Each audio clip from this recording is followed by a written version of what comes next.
Ahora sí. Bien. Vamos a grabar una clase tipo seminario. Estamos Matías, Iván, Gustavo y yo. Y vamos a tratar dos temas. Presupuesto de obra y sistemas de contratación. ¿Sí? La modalidad que vamos a implementar es ir desarrollando diapositivas, digamos, y haciendo una opinión o un juicio de valor, digamos, de cada uno de los docentes como para compartirles esta mirada, digamos, de cada uno de nosotros. Entonces, ¿cómo se entiende? Arranco yo, si no les molesta. Sí, sí. Porque sufro trastorno de ansiedad, entonces necesito desarrollarlo. No hay problema. El presupuesto de obra se puede entender como la determinación anticipada del costo de obra. ¿Sí? La palabra presupuesto, de hecho, viene del acto de presuponer. ¿Sí? Y es importante señalar que el verdadero costo de la obra se conoce solo después de su ejecución. ¿Sí? Esto es importante tenerlo presente, digamos, y siempre y cuando el trabajo sea ordenado, ¿sí?, en un proceso de seguimiento de esos costos de la obra. ¿Sí? ¿Por qué trabajamos con un presupuesto de obra? ¿Sí? Porque necesitamos de alguna manera estimar el costo de la misma para hacer un estudio previo de factibilidad. Es decir, o sea, la posibilidad de ejecutar esa obra se tiene o se suele estudiar con antelación. ¿Sí? Entonces, determinar el costo de una obra para su ejecución se basa muchas veces en el acto, digamos, de elaborar un presupuesto. Termina.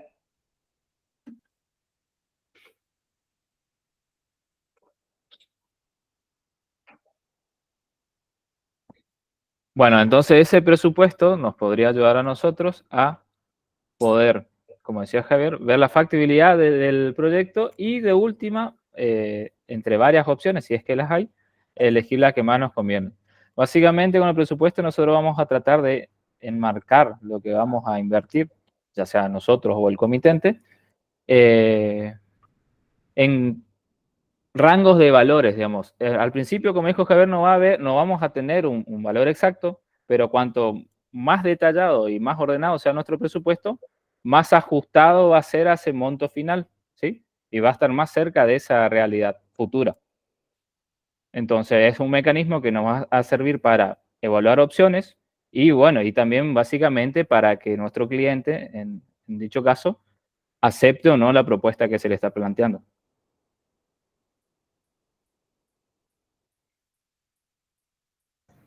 Bien, es importante también tener en cuenta a la hora de ejecutar un presupuesto, ya sea de una obra o de cualquier otro objetivo o cualquier otro proyecto, estipular ordenadamente cuáles son los factores de costo, ¿no? Entonces, si uno arranca con una proyección estimada de cuáles son los factores de costo y cuáles van a ser sus impactos dentro de una obra en este caso, más ajustado a la realidad va a ser el presupuesto que lleguemos a generar, por lo cual vamos a poder competir contra otros presupuestos en caso de ser oferentes, o tener el costo más ajustado a la realidad del mercado en caso de ser comitente.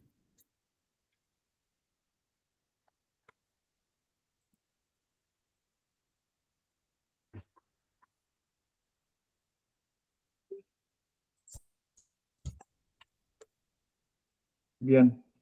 Avanzamos a la siguiente. Gustavo, ¿querés agregar algo? No, si querés empiezo comentando lo que dice en la siguiente diapositiva. Perfecto, me parece re bien. Sí. Bueno, en cuanto a los tipos de presupuesto, vemos que hay tres: el empírico, un semi-empírico y el analítico, en función de como dice ahí, de las finalidades planteadas para cada uno.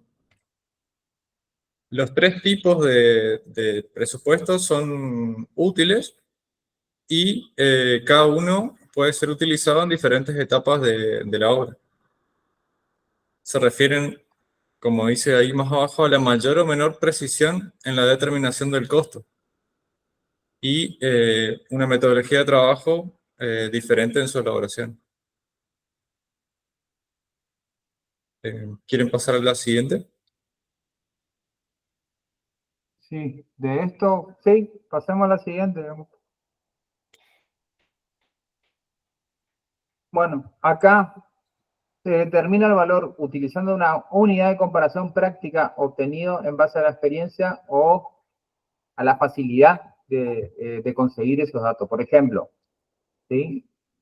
Tomo el costo unitario por metro cuadrado de construcción de una revista de referencia, que puede ser la revista Vivienda, ¿sí? Y se hace el producto por la superficie total de la construcción que se está presupuestando, ¿sí? Estamos hablando de presupuesto empírico, ¿sí? Sí. Entonces, el valor del presupuesto va a salir, digamos, de dos datos de referencia que están globalmente estimados.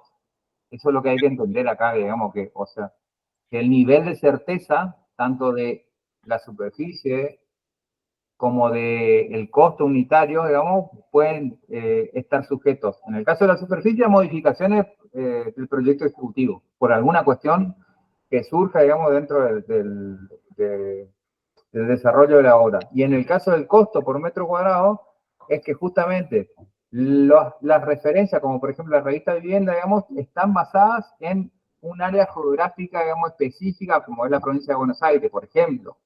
¿Sí? En nuestro caso tenemos la revista Cuadro de Costos que usamos acá. Claro, exactamente. Va a Entonces, depender muchísimo de la calidad de los materiales también, de que hagamos la construcción. Supongo yo que en ese caso usan unos materiales estándares o de valores medios, pero va a diferir mucho de si es una vivienda donde se consideran materiales más bien de lujo o se busca algo más económico, va a tener sí, distintas preponderancias.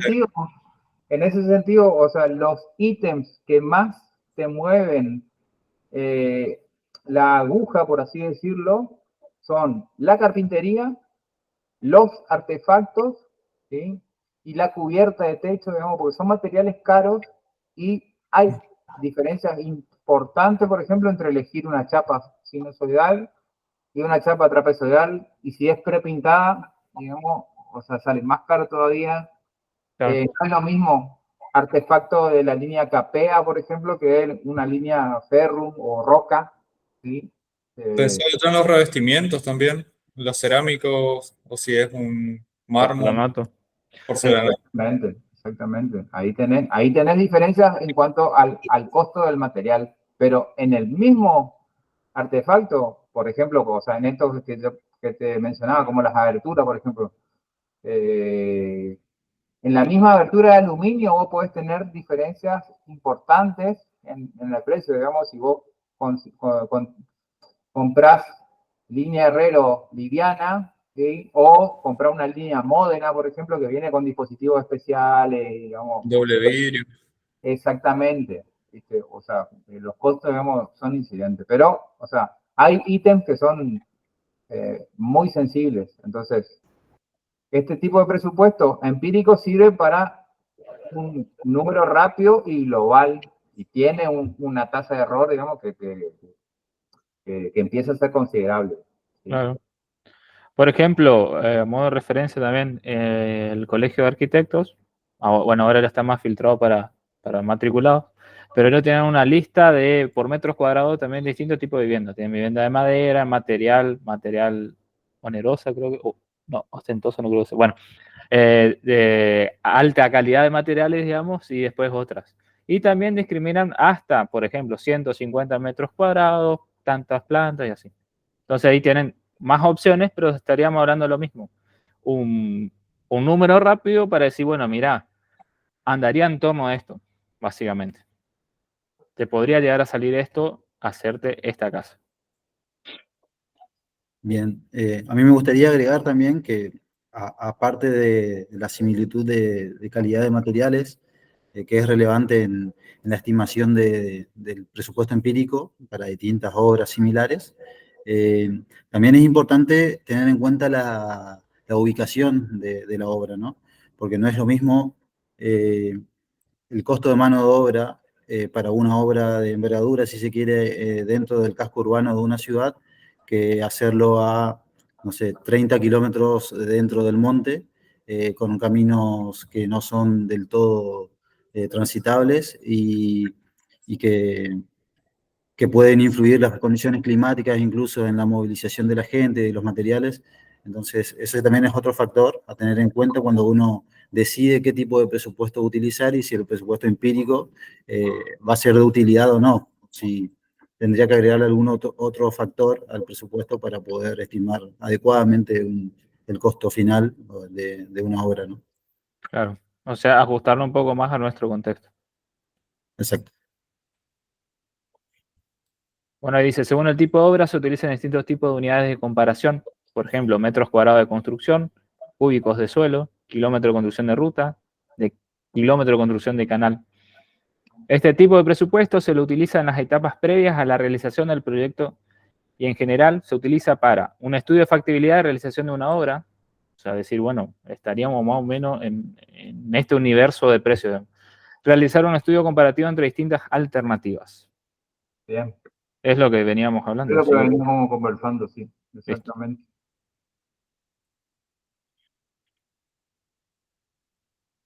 Bueno, acá entonces vamos a pasar a describir semiempírico. ¿Qué quiere tomar la posta? Ahí voy. Bueno, En este tipo de presupuesto se avanza un poco más en la exactitud de la determinación del presupuesto de la obra. Se procede a realizar un cómputo métrico de ítems y se cuantifica cada uno de ellos. Como vieron antes, era solamente un precio por metro cuadrado de construcción y nunca se discretizó ningún ítem. Nunca se hizo un itemizado. Era una vivienda tipo, por ejemplo, como aparece en la revista Cuadro, y ya está. Ahora con este semi-empírico lo que se va a tratar es ajustar justamente al proyecto que tenemos enfrente y tratar de discriminar los ítems o las tareas que se van a realizar dentro de ese proyecto. Y ahí tenemos los ítems, que como veníamos trabajando, son la tarea elemental en la que se puede desagregar la ejecución, de una obra. Por ejemplo, excavación de bases, revoque de grueso. O sea, básicamente, un ítem es la tarea ejecutada en una obra más indivisible, digamos. O sea, es la porción más pequeña de una parte de la ejecución de una obra en la que se puede disgregar u organizar un presupuesto sin llegar a un absurdo de, por ejemplo, la tarea de clavar un clavo, ¿no es cierto? O sea, sería un conjunto de tareas que abarca el ítem, pero que nos ayudaría a organizar más adelante el presupuesto. Después, como vimos, los ítems se agrupan en rubros para un mejor ordenamiento y básicamente ahí lo que tratamos de hacer es los ítems que estén de alguna forma vinculados, ya sea por etapa constructiva o porque son de la misma tipología, por ejemplo, hormigón, por lo general se suele agrupar en los rubros, que es un conjunto de ítems.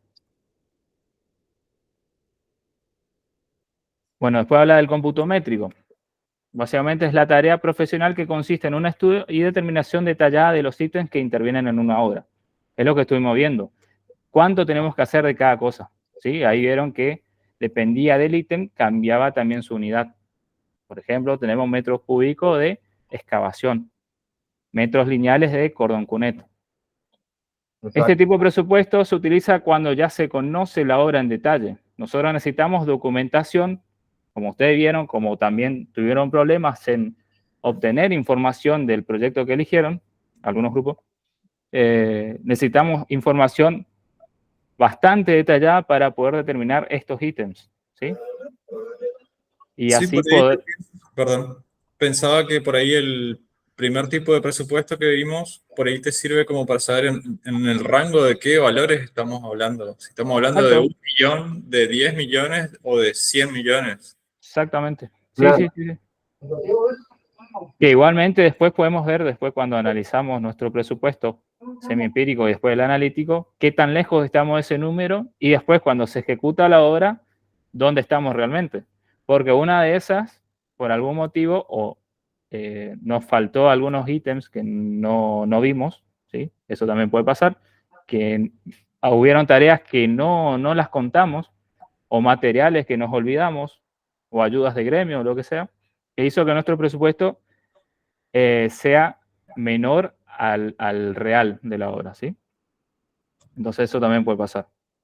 Claro, vamos, o sea, acá entiendo, digamos, que debemos aclarar que vamos agregando variables al análisis.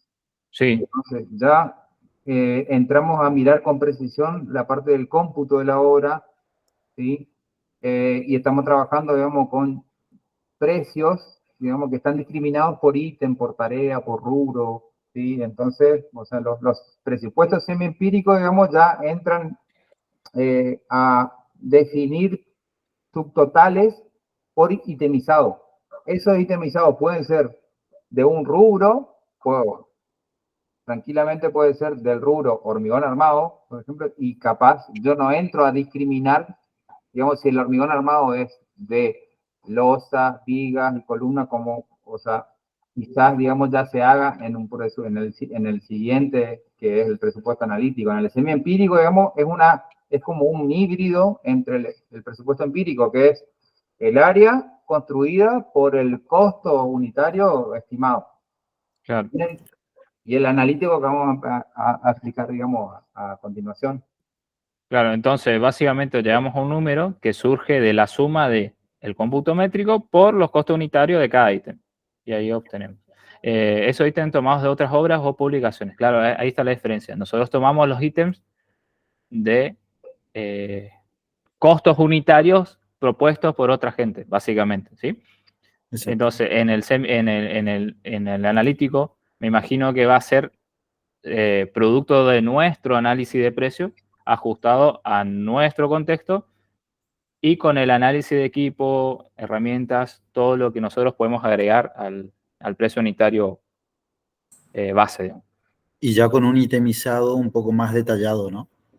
Exactamente.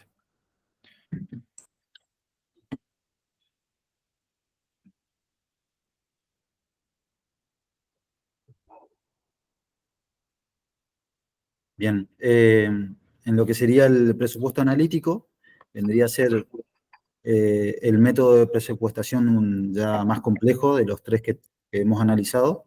El primero era una estimación gruesa, el segundo, el semi-empírico, era ya un cálculo con un cómputo métrico a grandes rasgos realizado de lo que sería la obra, por precios unitarios que venían de experimentaciones de obras similares o publicaciones de organismos externos.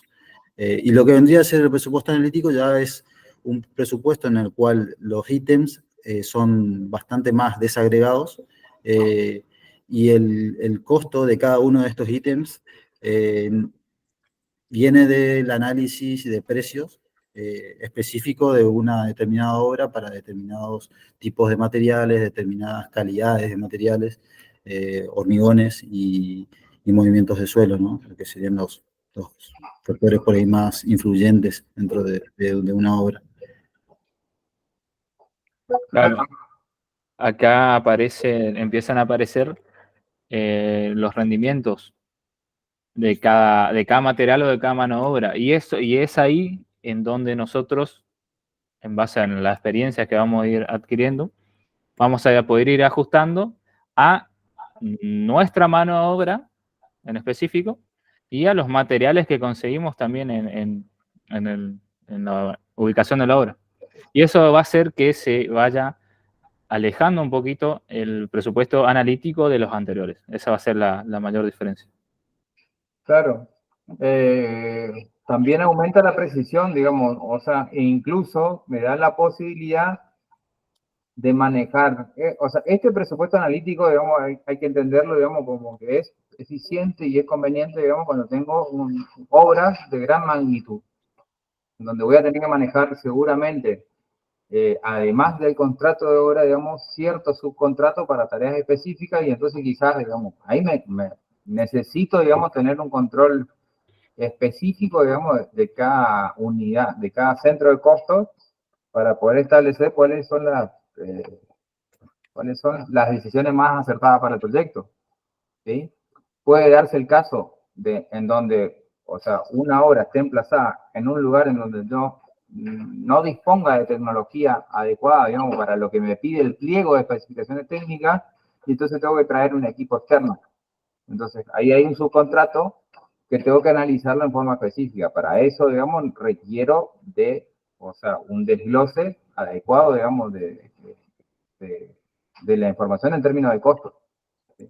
Y, fundamental, si estoy haciendo para administración y tengo que manejar, por ejemplo, o sea, miles de metros cúbicos de hormigón o sea, miles de metros cuadrados de mampostería, y es necesario un análisis de costos detallado, digamos, de lo que voy a hacer, de lo que voy a consumir en aglomerantes, en áridos, en mampuestos, ¿sí? Incluso los detalles de la documentación de proyecto ejecutivo van a elevar su complejidad, en cierta forma, porque necesito, digamos, o sea, información profunda, digamos, para poder tomar decisiones, o sea, de manera eficiente y eficaz. Claro. En este tipo de presupuestos también se incluye un factor que no se había hablado hasta el momento en los anteriores tipos de presupuesto, que es el impacto que tiene los gastos generales dentro de una obra. En obras de envergadura, dentro de los gastos generales se incluyen lo que serían los impuestos, que si el margen de beneficio estipulado es muy acotado, muchas veces una mala planificación de los impuestos puede hacer que la venta de una obra termine siendo no rentable, ¿no? Para el constructor. Es importante también tenerlo en cuenta. Bien. Sí, a veces eso de gastos generales uno deja como por si las dudas, dependiendo de la precisión de que está manejando los presupuestos. Entonces, cuanto más incertidumbre tenemos, ese gasto general por ahí abarca un mayor porcentaje en la obra. Pero como bien dice Iván, lo que puede pasar es al subestimar algunas tareas o directamente ignorarlas, ya sea por que se nos pasó o porque no sabíamos, ¿sí? Que necesitábamos tal material o tal tarea previa, puede hacer que nuestro porcentaje de beneficio o lo que teníamos destinado para otros gastos se termina absorbiendo en materiales o mano de obra no prevista, ¿sí? Y terminamos, en vez de obtener beneficios por ese proyecto, terminamos obteniendo pérdidas para la empresa. Bueno, ¿Gusti? Por, ¿Algo? por dar Sí. un ejemplo burdo o que me pasó en una obra, eh, durante la construcción de la planta de tratamiento de agua potable de Garupá y Posadas, Ajá. teníamos que comprar arena para los filtros de agua que no habían en la provincia. Cuando se hizo el presupuesto de obra, se hizo el cateo de precios. Se determinó que el mejor oferente en ese momento era una arenera de Corrientes. Eh, bueno, y así se hizo el presupuesto de la obra para ese ítem, ¿no? Después, cuando se ejecutó esa parte de la obra, nos encontramos con que tuvimos que pagar 4,5% de ingresos brutos al ingresar esa arena a la provincia, y era algo que iba en detrimento del beneficio, ¿no? Esperado de la obra. Y Claro, eran muchos metros cúbicos de arena y en 4,5% de ese total y sumaba bastante. claro. Sí, sí, sí, sí. No, y por ahí por ahí relacionado con lo que decía Javier y un poco con lo que decía Matías también, hay cosas que por ahí no se consideran al momento de la obra. En grandes obras, muchos ítems o parte de las tareas que hay que hacer se tercerizan. Muchas veces también hay cosas que no tenemos en cuenta, por ejemplo, el caso de cuando se hace un puente cerca de un arroyo. Me pasó en una obra que cuando el arroyo crecía mucho, hacía que desbordaba y donde se estaban construyendo los estrios se llenaban de agua. Y había mucho tiempo perdido que había que ocuparlo para bombear toda esa agua que entraba en las excavaciones, y que se necesitaba una bomba, combustible, se perdía tiempo de trabajo. Claro. Y bueno, así como también se tercerizaban muchas actividades, por ejemplo, había una empresa que se dedicaba solamente a armar los estribos de los puentes, o había una empresa que se dedicaba solamente al tesado de las vigas, y así cada obra tiene sus particularidades. Claro. Bien. Bueno, ahí dice observaciones a tener en cuenta en la elaboración del presupuesto. Algunas bibliografías distinguen según la elaboración. Presupuesto elaborado por el proyectista y otro elaborado por el constructor. El procedimiento a seguir tanto por el proyectista como el constructor tendría que ser el mismo o similar, pero difiere en general en los rendimientos utilizados y en los porcentajes de gastos generales adoptados. ¿Por qué? Porque el constructor conoce a su gente. Él conoce a la gente con la que está trabajando, o al menos a los más constantes dentro de sus cuadrillas, ¿sí? Que podrían llegar a ser los capataces y algunos oficiales que siempre los mantienen.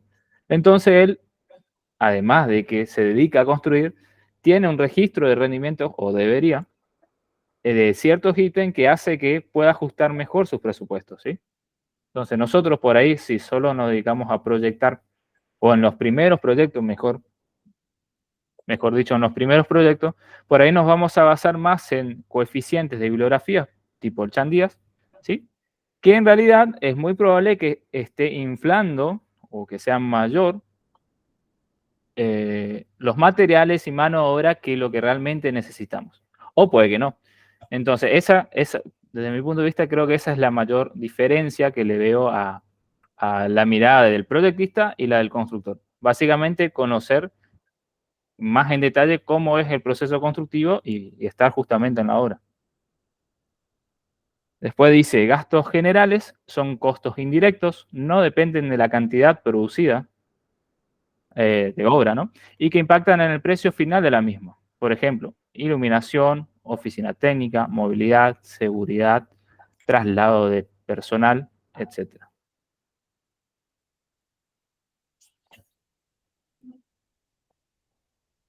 ¿Algún comentario? No, también se podría incluir lo que es gastos de papelería, de oficina, de- ¿cómo es? De mantenimiento. Claro, sí, sí.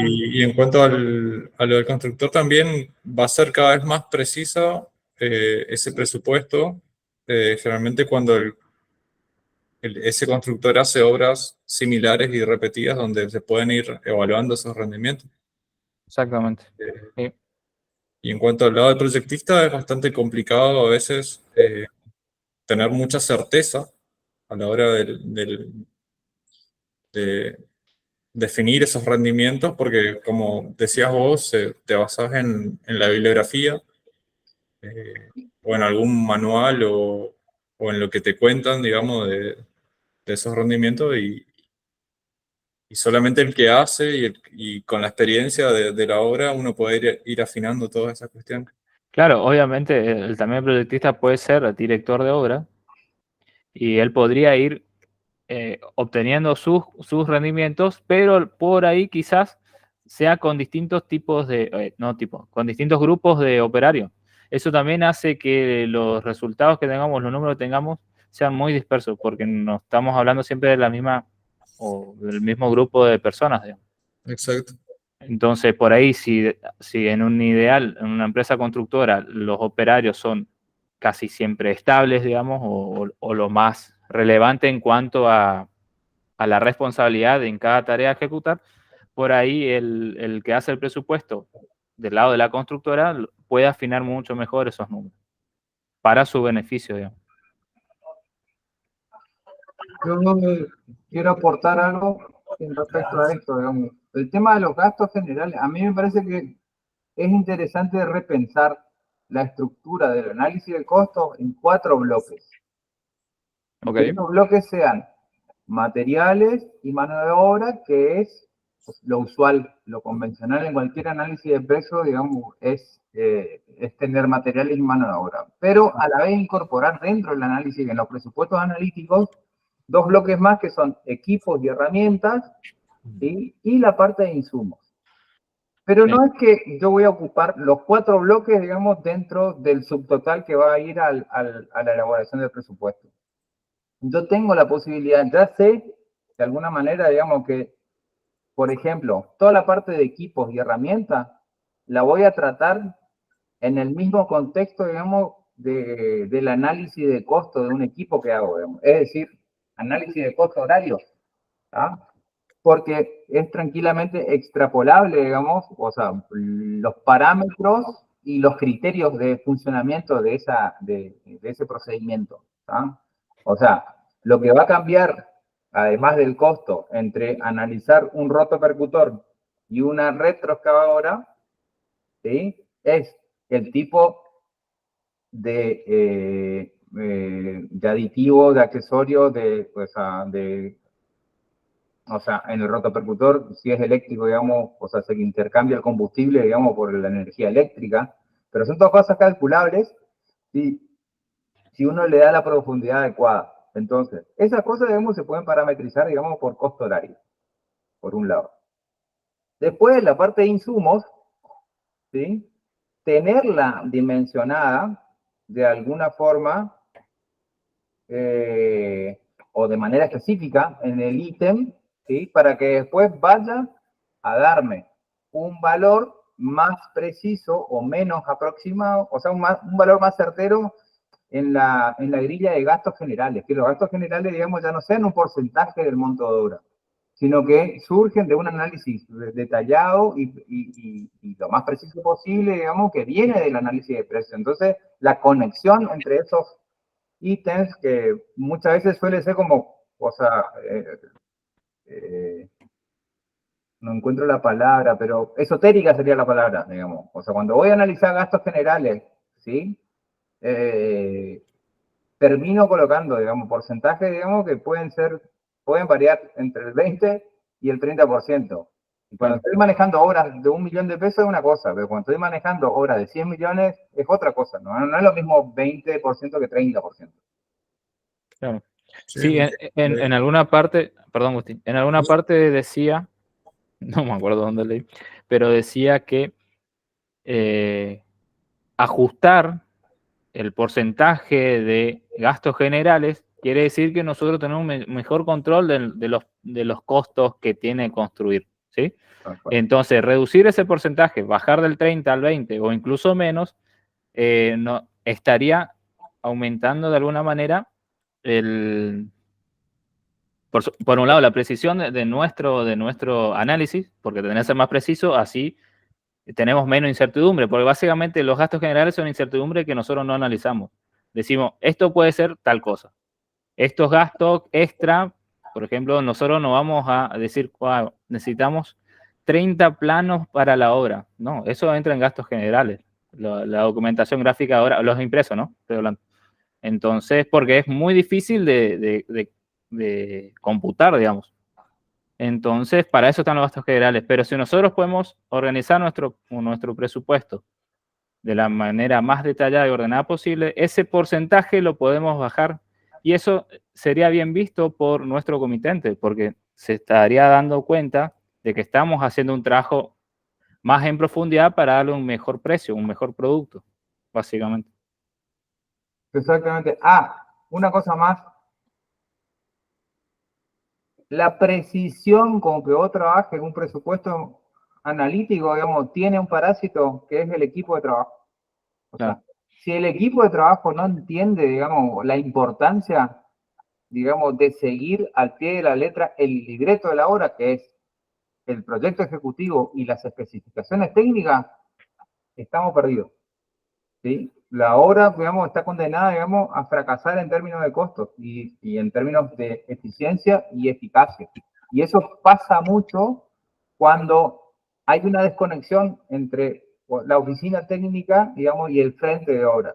Y esto lo menciono así porque me parece que es sumamente importante como experiencia, y hablo desde la experiencia, digamos, que sea, en un equipo de trabajo, digamos en una empresa que ejecuta ahora es fundamental la comunicación vertical, y no solamente que sea vertical, sino que sea comunicación efectiva entre la oficina técnica, los datos que necesita, los requerimientos del frente de obra, digamos, y que esos requerimientos se den en tiempo y forma, y que entender, digamos, o sea, que hay un libreto para la obra, digamos, que está basado en el proyecto ejecutivo, y que cuando hay ambigüedades o incertidumbres en ese proyecto ejecutivo, digamos, lo que hay que hacer, digamos, es resolverlo, digamos, de manera técnica.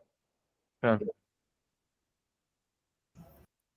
Bien, ahí, Sí, ¿querías decir algo? Javier, quiero agregar Ah, a lo que mencionaste, que hay un factor importante dentro de las obras que sería el control de gestión para poder lograr esa retroalimentación entre el que elabora un presupuesto como proyectista y aquel que lo ejecuta, y que pueda ser un presupuesto más adecuado por ahí a la realidad. La pata que falta ahí en el medio es el control de gestión. Entonces, ¿qué hace el control de gestión? Verifica que el plan o el presupuesto inicial elaborado por el proyectista vaya de acuerdo a lo que se está ejecutando. Y cuando no es así, la información de que determinado rendimiento no es tal, o que determinado costo por ítem evaluado durante la planificación estaba no de acuerdo a la realidad, para que el proyectista en el próximo presupuesto que elabore se ajuste más a la realidad, por lo menos de una obra similar y en condiciones similares, ¿no? claro. O sea, mientras conversábamos sobre la diferencia entre el proyectista y el constructor, me acordé en una obra que estuve en la provincia de Santa Cruz. Había que instalar una cinta transportadora de material grueso de mina de 6 kilómetros. El proyecto se elaboró en Buenos Aires y no se tuvo en cuenta las especificidades del suelo de donde se iba a ejecutar la obra. Entonces, el pliego de especificaciones dictaminaba un nivel de Proctor para hacer los durmientes de esa cinta, que iba a tener mucho peso, iban a pasar toneladas por minuto de ahí, por esa cinta. Un Proctor 95%, si mal no recuerdo. Y era muy difícil de lograrlo con las condiciones del suelo. Era un suelo con mucha grava, se tuvo que agregar mucha cal para poder llegar a eso, y eso hizo que el tiempo de obra se extienda por, si mal no recuerdo, eran un mes y medio, ¿sí? Eran entre 4 y 5 semanas, lo cual trajo sobrecostos para la parte constructora. Tienen Claro. gente que venía de Buenos Aires para construir a Santa Cruz, que tuvieron que estar un mes más de hotel, de comida. O sea, es una mala planificación por parte de un proyectista, genera ese tipo de sobrecostos que pueden ser muy influyentes dentro de una obra, ¿no? Bueno, y ahí está también, si había una comunicación más efectiva, como dijo Javier, entre obra y oficina, por ahí se podría buscar otra solución que no sea esa. No sé si justo aplica en este caso, que son las fundaciones de los durmientes, pero podría llegar a haber otra alternativa que la que hicieron, que por ahí las pérdidas o la diferencia de precio hacía que sea menor, de alguna manera. Gusti, ¿algo que querías decir? No, relacionado con eso, que al análisis del legajo de obra, que si se hace, siempre es mejor prever con tiempo todas estas cuestiones, justamente para poder de alguna manera ir buscando alternativas para poder solucionar. Claro. A Sí, veces el problema del tiempo en la obra es fundamental, porque un día que se te retrasa, que tenés todas las máquinas paradas, que tenés gente que no puede hacer su trabajo, encarece muchísimo el presupuesto. claro, sí, eso se va a ver junto con la herramienta de análisis crítico, análisis camino crítico, Entonces ahí en la parte de planificación, sí, justamente realizar las previsiones para optimizar el uso del personal Sí. y de los materiales. Hay tareas que son críticas y hacen como si fuera un cuello de botella y que todas las demás tareas dependen de esa y el retraso Exactamente. es Bien. bien duro. Elaboración de un presupuesto. Acá tenemos básicamente la secuencia que podríamos tomar para realizar un presupuesto. Entonces habla primero del estudio detallado, legajo de obra, como veníamos diciendo al principio de la cursada. Lo primero que tendríamos que tratar de hacer es conocer la obra, de qué se trata, y ya irnos imaginando qué tareas tenemos que ejecutar, porque si no sabemos qué vamos a hacer, es muy difícil que le podamos poner un precio, porque se nos van a escapar muchos detalles, ¿sí? Entonces, lo primero que tendríamos que saber es qué vamos a hacer, después qué necesitamos, cuándo y cómo. Y ahí más o menos podemos ir armando los análisis unitarios de cada tarea. Después dice inspección de obra o de zona de obra. Eso por ahí, hablando del ejemplo que dijo Iván recién, podría haber servido para el proyectista decir, ah, mira, este tipo de suelo me complica acá con el tema del Proctor. Bueno, veamos otra forma, veamos otro método, otro tipo de fundación, lo que sea. Recopilación de información de aspectos relacionados con la obra y consulta, viene más de lo mismo, tenemos que tener contexto de la obra, saber de qué se trata, ¿sí? Tenemos que tener también un estado del arte de la obra en sí, si es que ya hay algo, o también del contexto, y también si hay obras similares alrededor, eso nos puede dar información importante. Información en el sentido de que podemos tener que podemos detectar problemas que hubo en obras similares, ¿sí? O podemos detectar otras cosas que por ahí nosotros ni teníamos presentes. Por ejemplo, la disponibilidad de servicios, de electricidad, agua, o como decían también, si las zonas, los caminos de la zona son casi intransitables. Entonces eso ya nos daría pautas para poder determinar costos que en principio no tendríamos, ¿cómo es? Analizados. Y después dice información, estudio de recursos y costos, disponibilidad de materiales, mano de obra disponible, disponibilidad de equipos de obra, subcontratistas, más de lo que venía hablando. Y después integración de toda la información técnica con la jurídica, económica y financiera. Básicamente, después para hacer análisis de costos, vamos a tener que tener en cuenta todo el contexto, ¿sí?, de la obra, o sea, del lugar donde se va a ejecutar la obra y las tareas a ejecutar. De nuevo, repitiendo, para saber qué vamos a hacer, con qué y cómo, ¿sí? Y la secuencia. Avancemos. Bueno. Ahí está. Ah, está por... Está. Etapas necesarias para su preparación del presupuesto analítico. Tenemos el estudio pormenorizado de la obra, justamente tratar de agarrar el pliego, ¿sí?, toda la información que tengamos, la documentación gráfica o lo que sea, y poder entender y comprender bien de qué se trata. Y ahí ya poder detectar por ahí información que desde el proyectista ya no contamos. Como Javier mostraba el ejemplo de la clase pasada, por el tema de los anclajes, ¿sí? Por ahí en ese ejemplo, del anclaje no había información suficiente, o por ahí no había información directamente, y teníamos que salir a buscarla. Buscar justamente, por ejemplo, al proyectista. Después dice cómputo métrico para determinar la cantidad de cada ítem, recopilación de información, búsqueda de precios, rendimientos, Claro. determinación. Buscar al proyectista para que termine de hacer el plano como corresponde. Exactamente. Que no estaría mal tampoco, porque él también hizo un presupuesto por ese proyecto, él también cobró, y es honorario, claro. Claro, es solamente pedirle que preste bien su servicio. No digo bien ni mal, sino que bueno, No, por ahí. pero es cierto lo que señalás, Matías, o sea, es simplemente, digamos, sin inmolarse, digamos, ir a reclamarlo lo que es justo, digamos, que es Claro. que complete el servicio como corresponde. Sí, porque si nosotros estamos en esa situación de proyectista, nosotros armamos un presupuesto, eso también me olvidé de mencionarlo, pero nosotros podemos armar un presupuesto de un servicio, en ese caso sería un proyecto.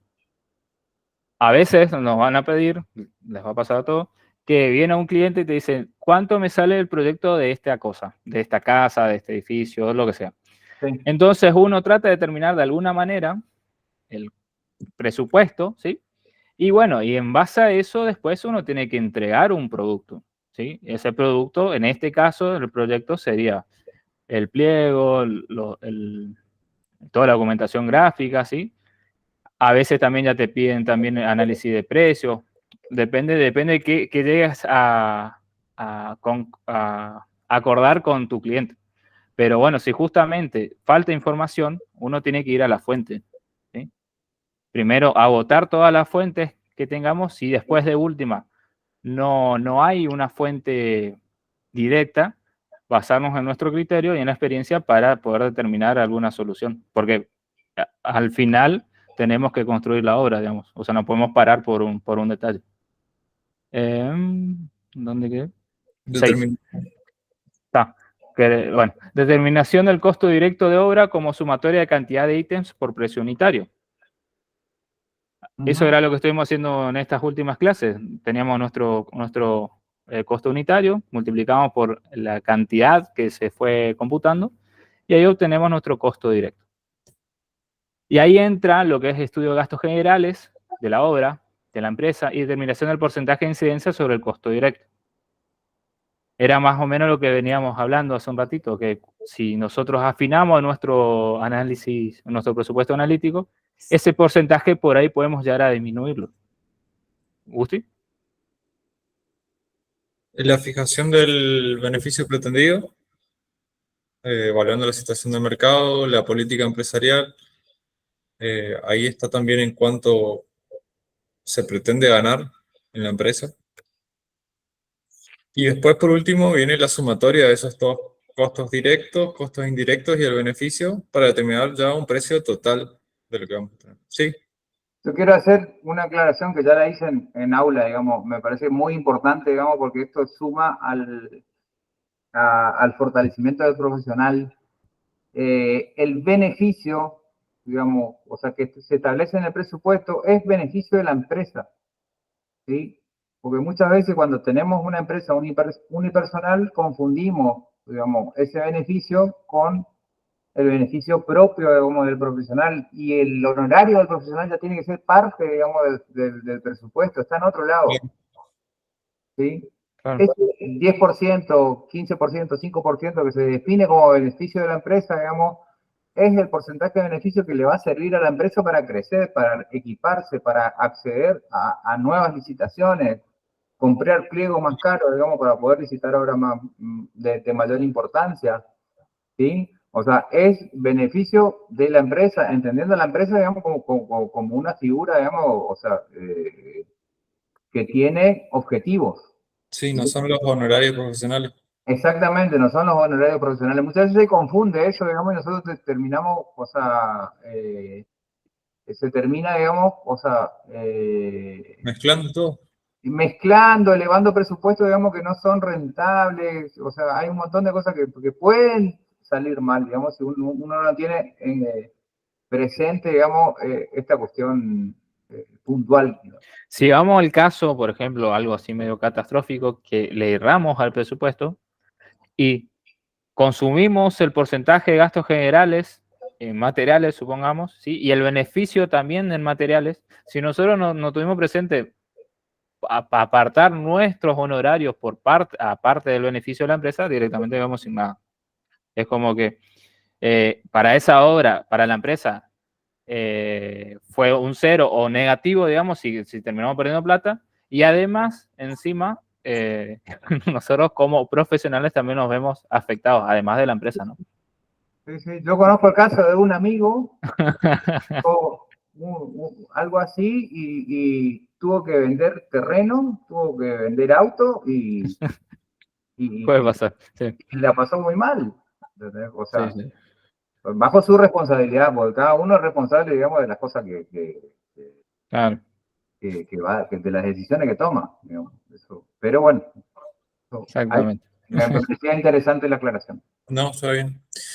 Después viene lo que sería la determinación de los impuestos, que pueden ser municipales, como en el caso de tasas municipales que hayan que abonar, provinciales, como acá en Misión en el caso de rentas, o impuestos nacionales. Ya, por ejemplo, el IVA es un impuesto nacional. Claro, ahí por ahí lo que podría hacer, por ejemplo, con materiales, como mencionó Iván, que se compra fuera de la provincia, que ya entra con rentas, de última se podría ver cómo discretizar esos materiales particulares para, bueno, tener los números más ordenados, digamos. Como porque no todo se le agrega esas tasas provinciales y bueno, entonces ahí habría que ver si como para cada caso particular cómo organizar la estructura de costos. Bien. Claro, claro. Incluso aclarando un poco sobre lo que serían los ingresos brutos de la provincia de Misiones, que es un caso muy particular, ¿no? Porque en Sí. otras provincias el manejo de los ingresos brutos es un poco distinto. Si uno tiene una obra en la cual va a incluir instalaciones que van a formar parte de esa obra y van a ser bienes de uso dentro de la obra, hay formularios o métodos específicos que lo saben más los contadores para pedir la exhibición del ingreso bruto en esos ítems específicos de obra. Bien. Caso de lo que era la arena que comenté anteriormente, lo Rentas determinó que la arena no era un bien de uso, sino que en algún momento se iba a tener que reemplazar y que era un insumo del proceso. Por eso el tratamiento fue distinto. Por Claro. ahí, al momento de proyectar, la obra se debería de haber consultado con rentas para ver qué tratamiento se le daba a ese ítem específico, ¿no? Claro. Pero solo para hacer una aclaración. Sí, incluso me comentaron que hay proveedores que directamente no venden a Misiones justamente por ese impuesto. Dicen, no, la Exacto, verdad que a Misiones no llega nuestro producto. así es. Así que sí, es una limitante que tenemos, pero bueno, justamente por esa limitante tenemos que ser más precisos y más ordenados en el análisis de precios, no queda otro. Bien. Ahora ya pasamos al sistema de contratación. ¿Algo más que agregar al No, TAM? me parece que está bien. Sí, sí. Bien. Ya llegamos lo suficiente.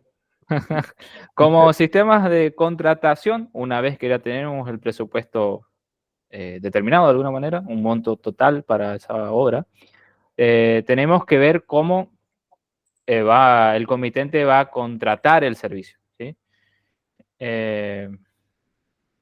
En cuanto se refiere al significado del presupuesto respecto del pago de la ejecución de la obra. Básicamente, en principio tenemos tres tipos: unidad de medida, ajuste alzado y costes y costos. Bien. Creo que ahora lo va a decir cada uno. Sí.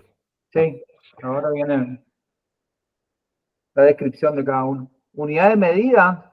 Bueno, en la unidad de medida la obra se expresa como un presupuesto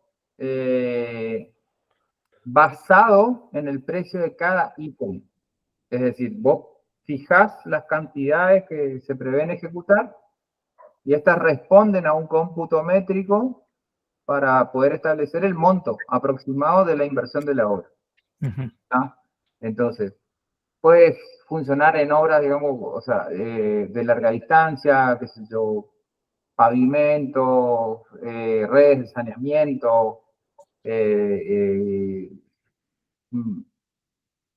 de agua también, de provisión de agua, puede funcionar porque la mayoría de los ítems, digamos, tienen unidades de medida claras. Entonces vos podés, de alguna manera, establecer un monto de inversión inicial y después se pautará a algún sistema de actualización si corresponde, digamos. Claro. O de economía o de masía, sí sería el caso. Exactamente. Bien.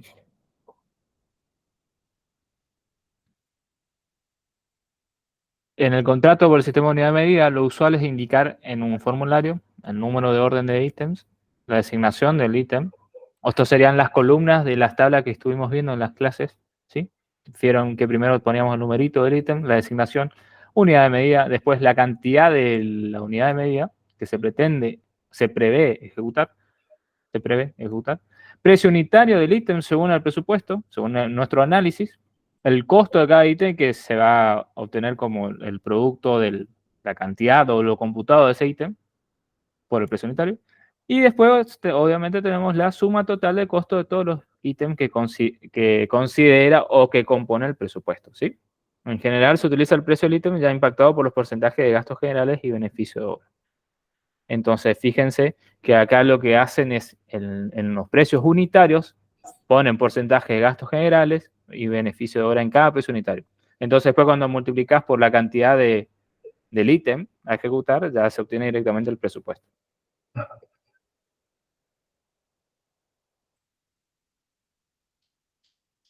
Bien. ¿Algo más, perdón, de unidad de medida? ¿Algo que No, creo Bien. que está bien, digamos.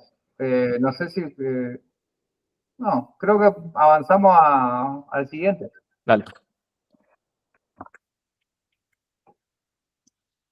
Bueno, este en contraposición habla ya del precio final de la obra. El contratista va a comprometerse a realizar la obra por un precio total ya que está predeterminado, independientemente después de que hayan después algunas diferencias en cuanto a los ítems que se terminen ejecutando. Se usa generalmente cuando no está totalmente definido algunos aspectos de la obra y se requiere que la persona que es contratada asuma la responsabilidad de terminar de definir todos esos ítems. Como dice ahí, el contratado asume la ejecución de la totalidad de los trabajos por un precio que fue predeterminado al comienzo. Se estipula una planilla donde se detallan cada uno de los ítems y se pueden ir desglosando porcentualmente, o sea, por porcentaje de avance de obra. Pero bueno, acá como dicen, lo fundamental es que se pacta un precio final de obra, Ah. o sea, no por unidad de medida.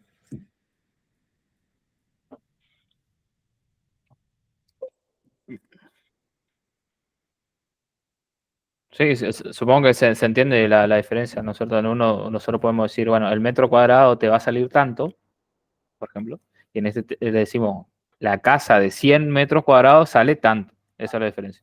Sí. En uno podemos llegar a decir, el metro cuadrado de construcción te sale 500.000 pesos, por decirlo algo, no sé.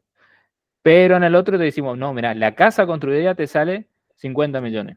Esa es la diferencia, en principio, entre los dos que vimos hasta ahora. ¿Sí? Acá lo importante a tener en cuenta es que el pliego de especificaciones toma un papel importantísimo. Claro. Porque lo que no está en el pliego, digamos, se va a terminar negociando en un terreno tan turbio, digamos, que a las dos partes, al contratista y al comitente, solo le interesa, digamos, obtener beneficio de las ambigüedades. Claro. O sea, siendo, digamos, crudo con lo que voy a decir, digamos, se terminan desconociendo, digamos, y esas cuestiones terminan en juicio, ¿sí? O terminan en pérdidas, ¿sí? En el mejor de los casos, ¿sí? Esas pérdidas serán del comitente, digamos, porque o sea, no negoció, no tuvo capacidad de negociación, digamos, para poder conseguir las cosas que no dio a entender bien que quería para su obra, o el contratista, digamos, o sea, o la contratista no tuvo, digamos, los elementos, digamos, como para sostener un argumento y decir, no, esto no está incluido. Claro. O sea, termina en un litigio, digamos, que es sumamente nocivo. Y es desgastante, digamos. Por eso es importante que cuando se va a hacer ajuste alzado, digamos, o sea, se tiene que pensar hasta en el tornillo o sea, hasta en el tornillo, digamos, de la cornisa del cielo raso. Todo tiene que estar pensado. Sí. Hay algo que me gustaría agregar dentro de lo que es ajuste alzado, que reviste de vital importancia dentro de este tipo de obras, que es la planilla de medición, ¿no? La planilla de medición que uno tiene que acordar con el comitente, que es la que va a determinar el porcentaje de avance general de la obra y sobre el cual el comitente te va a pagar. Muchas veces en obras muy grandes se hace se hace el itemizado por unidad de medida para medir el avance de la obra y después se tiene en cuenta la incidencia de ese ítem dentro del nivel de la obra global y así se determina el porcentaje de avance. En obras no tan grandes, por ahí se ponen hitos. Entonces, llego a terminar hasta este punto y me pagás tanto porcentaje de la obra. Llego a terminar hasta este punto y me pagás X porcentaje adicional de la obra y así. Y Claro. al final, como dice Javier, los, los ítems que no fueron contemplados al principio y que el comitente quiere que se realicen igual, es cuestión de negociación, ¿no? Y ahí ya entra en juego la voluntad de las partes para no terminar en litigios o que quede una obra que al comitente por ahí no lo termina de convencer. Que muchas veces hay que analizar si a uno qué nivel de satisfacción quiere con el comitente para no tener problemas para adquirir o para ganar alguna otra obra, porque muchas veces el boca a boca juega en contra y son cosas que hay que también tener en cuenta, ¿no? Más que nada en obras que no son tan grandes. Claro, y sí, y bueno, ahí también va a depender de la importancia del ítem, porque Exacto. si impacta directamente en la utilización de la obra, y ahí va a ser mucho más difícil poder, ¿cómo es? Que el contratista, o sea, la empresa constructora pueda llegar a ganar de alguna manera el litigio, digamos, o el acuerdo entre las dos partes. Por ejemplo, es algo fundamental para poder utilizar el, el proyecto, digamos. Y bueno, de ahí después, en definitiva, después de que se termina hasta lo que fue pactado en el presupuesto, entra el proceso de economías y demasías que vamos a ver más adelante junto con la parte de certificación, que es justamente lo que decía Iván, esos hitos o porcentaje de avances se termina condensando en certificaciones de la obra, que es justamente lo que nosotros tenemos como remito para ir a cobrar después. Bueno. Por último, tenemos el sistema de contratación de costes y costas. En esta forma contractual, el contratado cobra al comitente los gastos de ejecución, materiales, mano de obra, equipos, lo que veníamos analizando en el análisis de precios. A estos costos, el contratado adiciona sus porcentajes de gastos generales, beneficios e impuestos. En el acto de contratación se consigna una cifra estimativa que solo sirve de referencia para apreciar la magnitud de la obra. Se debe ser ordenado en la clasificación de los comprobantes de gastos. En o sea, después que terminó la obra, mi amigo, digamos, él me confesó, digamos, en una noche de cena, digamos que él considera que la opción más viable en una zona, digamos, con un proceso inflacionario, digamos, como el nuestro, digamos, muchas veces no prestamos atención a que este puede ser un sistema, digamos, o sea, por demás eficiente. Porque en realidad te permite separar toda la parte de materiales de la parte de mano de obra y, o sea, vas actualizando, o sea, a medida la obra en cuanto vas avanzando. Eso, y yo le agregaría que en el caso de usar ajuste alzado, que también se puede funcionar bien, digamos, de hecho es el presupuesto por excelencia que se usa en el sector privado y en el sector público.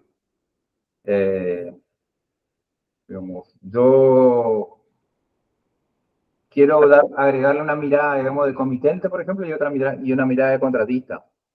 Y me parece que es interesante. Si fuera comitente, por ejemplo, ¿sí? O si estuviera administrando, o sea, los bienes del comitente, como puede ser el caso de un director de obra contratado, digamos, para resolver el control de gestión de una obra, me parece interesante. Costes y costas o ajuste alzado, digamos, pero en etapas y moviendo diferentes equipos de trabajo. Eso me Claro. parece, digamos, que ahí, ¿qué pasa?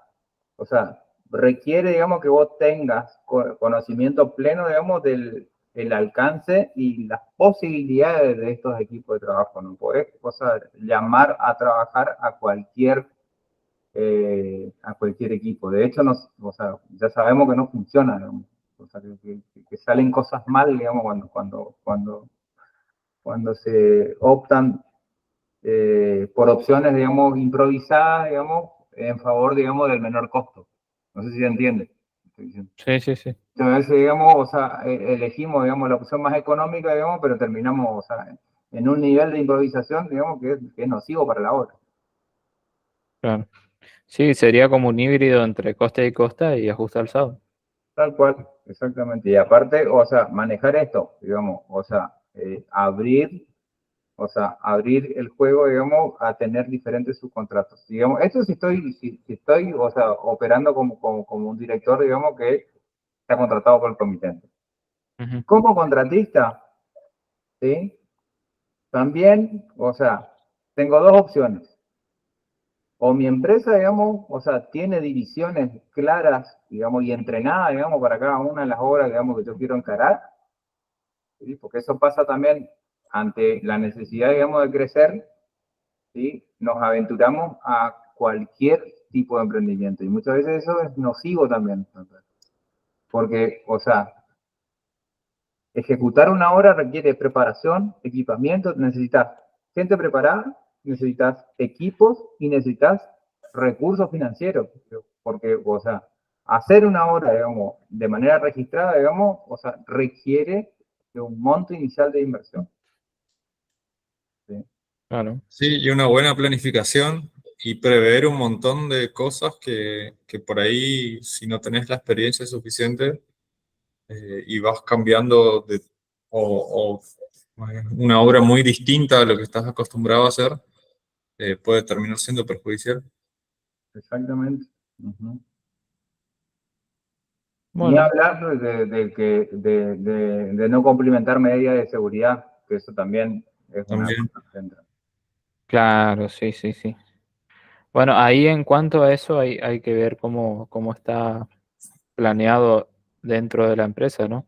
Si hay una división o un departamento sobre higiene o hay que agregar todo en el mismo. Lo que me refiero es analizarlo por tarea o si no para el presupuesto total de la obra, digamos.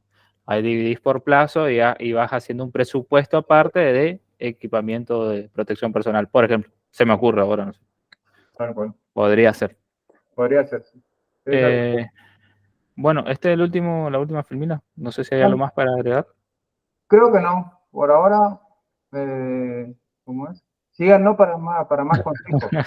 Eso es lo que se dice ahora en las redes. Claro. Denle follow. Ah, claro, denle me gusta ¿cómo es? Los botoncitos y esas cosas. Sí, bueno, detengo la grabación y nos quedamos hablando un ratito. Dale. Ok.